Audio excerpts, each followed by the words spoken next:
नमस्कार दोस्तों। ज्योतिष का सफर में नरेश गांधी का सादर प्रणाम। यह हमारा 111वां एपिसोड है जिसका नाम है पूर्ण आयुष्य के योग। पूर्ण आयुष्य उसे ही मिलता है जिसके कर्म अच्छे हो और कर्म फलदाता शनि देव है। आयुष्य और मृत्यु का पोर्टफोलियो शनि के पास है। दोस्तों, ये दुनिया बड़ी हसीन है और खूबसूरत भी है। इस दुनिया में हरे हरे डोलते हुए वृक्षों की हरियाली, शांत और मंद मंद बहती हुई मधुर पवन, पहाड़ों से गिरते गाते हुए झरने, रंग बिरंगी सुगंधित खूबसूरत फूलों के बागान, किसानों के लहलहाते हरियाले खेत, नदी किनारे या समुद्र के किनारे वो डूबता हुआ सूर्य जो अपनी रंगीनी बिखेरता है, वह लाजवाब और बेमिसाल होती है। उसकी खूबसूरती बयान नहीं की जा सकती। आकाश से गिरती बरसात के वो दिन कोई नहीं भूल सकता। जब हम आकाश में देखते हैं विशाल ब्रह्मांड को, जिसका कुछ ही हिस्सा हम देख पाते हैं, उसका न कोई और है न छोर है। आकाश के ग्रह, नक्षत्र, सितारे हमारा मन मोह लेते हैं। इतनी हसीन और खूबसूरत दुनिया को छोड़ने की इच्छा किसी की भी नहीं होगी। फिर भी इस दुनिया से एक दिन सबको विदाई लेनी होगी। अल्प आयुष्य 32 साल का, मध्यम आयुष्य 64 साल का और 64 से लेकर 100 साल का आयुष्य पूर्ण आयुष्य होता है। आज हम पूर्ण आयुष्य के योग कुंडली में कैसे बनते हैं ये जानेंगे। आइए जानते हैं कुंडली में पूर्ण आयुष्य के योग कैसे बनते हैं।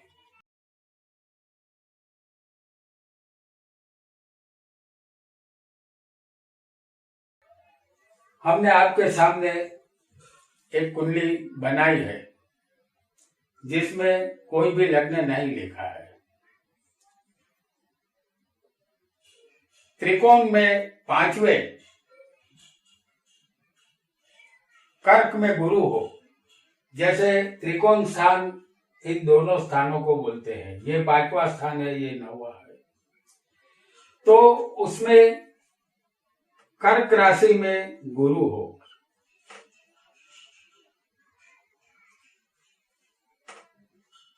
अगर गुरु यहाँ त्रिकोण में होगा तो 4, 3, 2, 1, 12 यहाँ पर मीन लग्न आएगा। और किसी का मीन लग्न हो और कर्क में गुरु बलवान बैठा हो तो उनका आयुष्य बलवान माना जाएगा। और किसी को 9वें स्थान में कर्क का गुरु हो, जैसे हम यहाँ दिखा रहे हैं,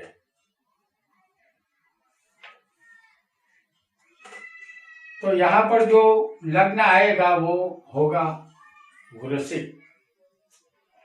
तो वृश्चिक लग्न हो और 9वें स्थान में यानी कि भाग्य में गुरु अगर बैठा हो किसी को भी बलवान हो करके, तो ये पूर्ण आयुष्य का योग है। ये योग पूर्ण आयुष्य देता है। आइए आगे बढ़ते हैं दूसरे योग की तरफ।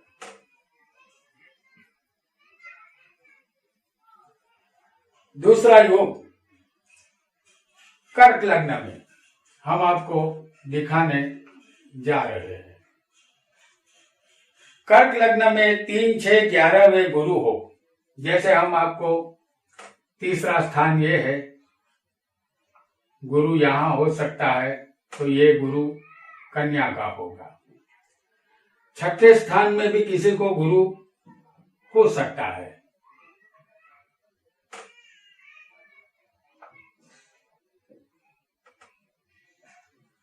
और किसी को 11वें स्थान में भी गुरु हो सकता है।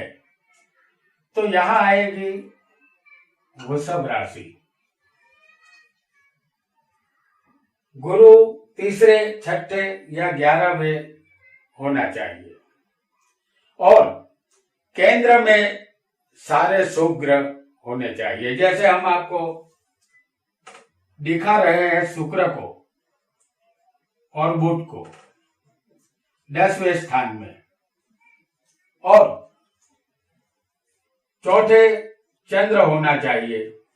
तो यहां तुला राशि आएगी और चंद्र चौथे बैठा होगा, और यहां शुक्र गुरु बुध मेष राशि में होंगे। तो कर्क लग्न हो, तीसरे छठे या गुरु किसी भी एक स्थान में गुरु होना चाहिए, और केंद्र में शुभ ग्रह होने चाहिए। तो ये पूर्ण आयुष्य का योग बनता है। आइए आगे बढ़ते हैं एक नए योग की तरफ।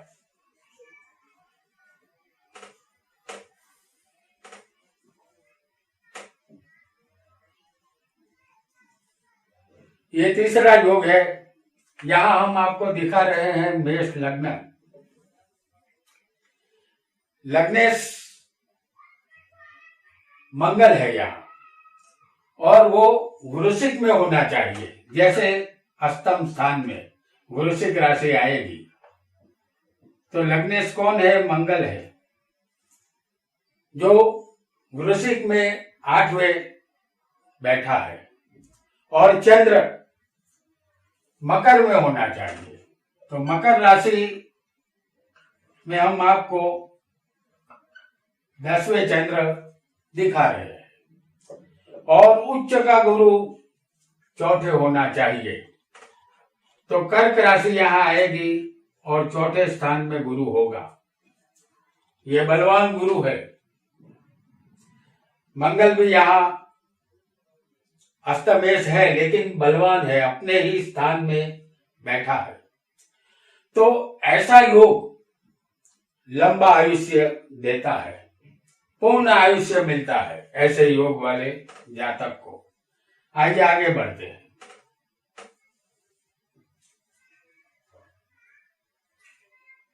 चौथा योग, मीन लग्न हो,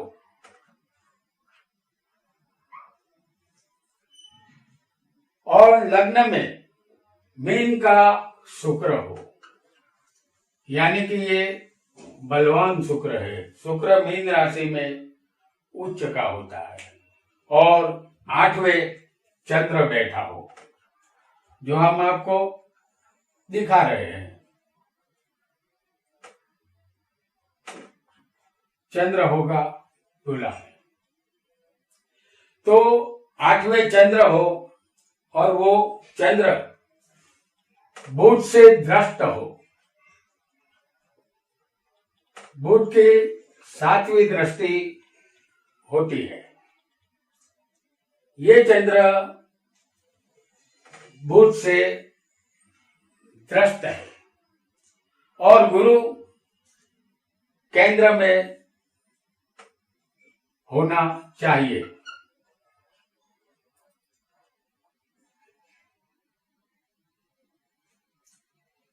तो यहां मिथुन का गुरु केंद्र में चौथे बैठा है। तो जातक को ऐसा योग बनने पर पूर्ण आयुष्य मिलता है।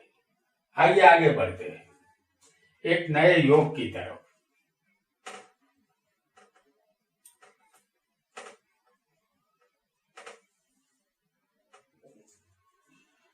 ये हमारा 5वां योग है। कोई भी लग्न हो, लग्न में गुरु होने चाहिए। तो हम आपको दिखा रहे हैं लग्न में गुरु, और 7वें शुक्र होना चाहिए। लग्न कोई भी हो, और 11वें होंगे शनि।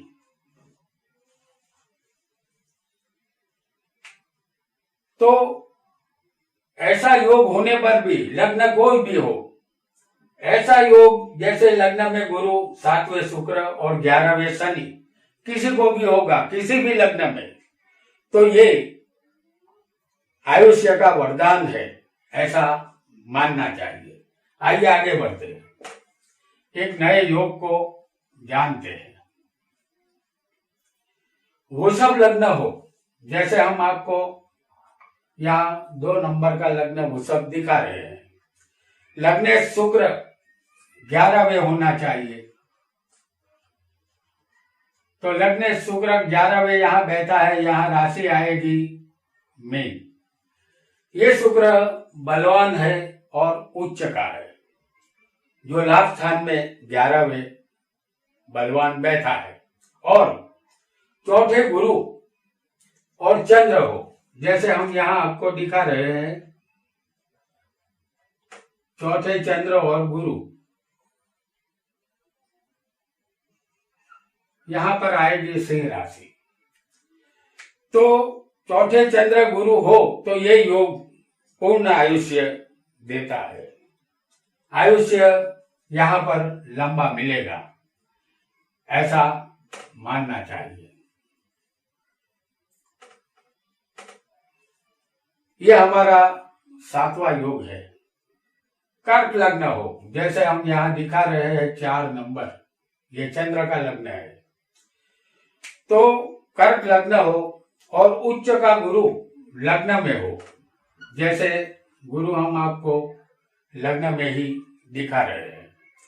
तो गुरु लग्न में हो और केंद्र में शुक्र चौथे हो। यहां शुक्र को हम दिखा रहे हैं,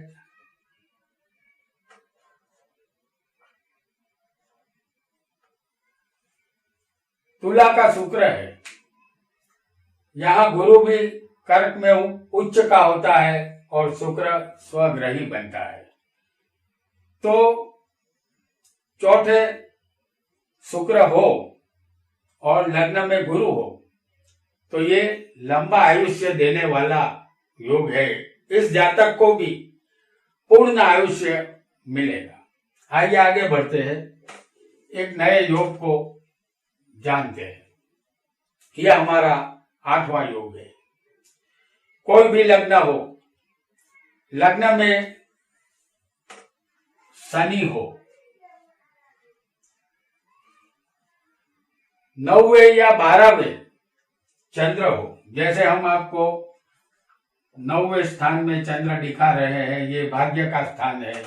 या चंद्र किसी को 12वें भी हो सकता है, लेकिन शनि लग्न में कोई भी लग्न हो मौजूद होना चाहिए और चंद्र 9वें हो या 12वें होना चाहिए, 2 में से एक जगह पर।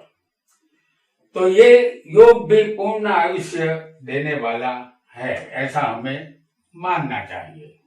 आइए आगे बढ़ते हैं एक और योग की तरफ। ये 9वां योग है। कोई भी लग्न हो, केंद्र में चंद्र गुरु की युति होनी चाहिए। जैसे केंद्र स्थान 7वां है और इस युति को हम केंद्र में आपको दिखा रहे हैं। तो चंद्र गुरु की युति 7वें हो और 11वें सूर्य बुध और मंगल, 11वें ये 3 ग्रह सूर्य बुध मंगल होने चाहिए और 12वें स्थान में शनि राहु और शुक्र होने चाहिए।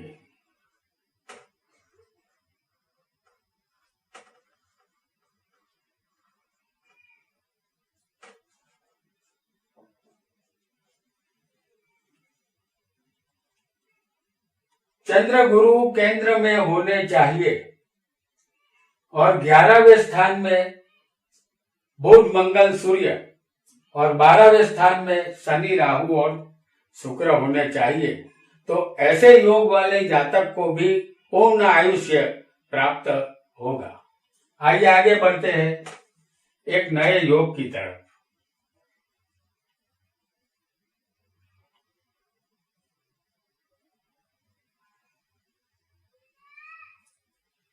ये हमारा 10वां योग है। तुला लग्न हम आपको यहां पर दिखा रहे हैं और लग्न से गुरु केंद्र में होने चाहिए। तो लग्नेश यहाँ कौन बनता है? शुक्र। तो लग्नेश से गुरु केंद्र में बैठा होना चाहिए। तो हम आपको गुरु को 10वें स्थान में दिखा रहे हैं।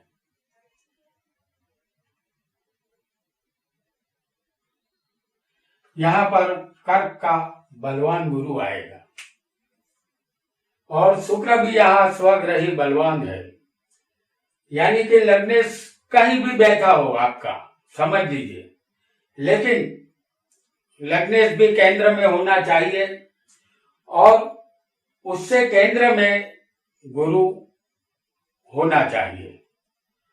और सभी पाप ग्रह 6, 6, 11वें, तीसरे, 6, 11वें और 12वें स्थान में होने चाहिए। जैसे तीसरा स्थान हम आपको दिखा रहे हैं, तो तीसरे आपको हम मंगल दिखा रहे हैं। ये धनु राशि का मंगल होगा। और 6 आपको हम राहु दिखाएंगे, मीन का राहु है ये। और 11वें हम आपको शनि दिखाएंगे, ये सिंह राशि में बैठा है। और 12वें होगा सूर्य, जो कन्या राशि का होगा। और इस सूर्य के साथ राहु यहां है, तो हमें केतु को नहीं भूलना चाहिए, क्योंकि केतु उसके ठीक सामने 180 अंश पर होता है।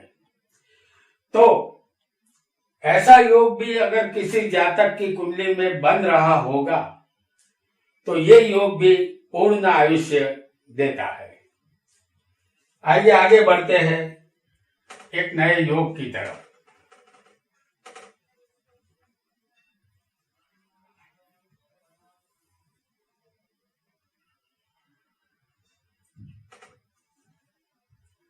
ये हमारा 11वां योग है। जैसे मेष लग्न हम आपको बनाकर दिखा रहे हैं। मेष लग्न हो और केंद्र में 4 ग्रह उच्च के हो, जैसे हमने यहां मेष लग्न बनाया है, तो इस स्थान में सूर्य उच्च का होता है मेष राशि में, और ये स्थान केंद्र है। अगर चौथे स्थान में हम आपको दिखाए तो ये भी केंद्र स्थान है, तो गुरु यहाँ उच्च का होगा। और अगर हम आपको यहाँ जो राशि आएगी तुला आएगी, तो तुला में शनि उच्च के होते हैं, ये भी केंद्र स्थान है। और ये एक केंद्र स्थान है जो मकर राशि यहाँ पर आएगी, और यहां हम आपको दिखाएंगे मंगल को, क्योंकि मंगल मकर में उच्च का होता है। तो यहां जातक को संपूर्ण लंबा और पूर्ण आयुष्य मिलता है, ऐसा निश्चित तौर पर हमें मानना चाहिए। तो दोस्तों, आज हमने पूर्ण आयुष्य देने वाले योगों के विषय में जाना। ज्योतिष विषय ऐसे ही रोचक जानकारी आपको हमारे चैनल पर मिलती रहेगी। आज के लिए इतना ही। आपका बहुत बहुत धन्यवाद।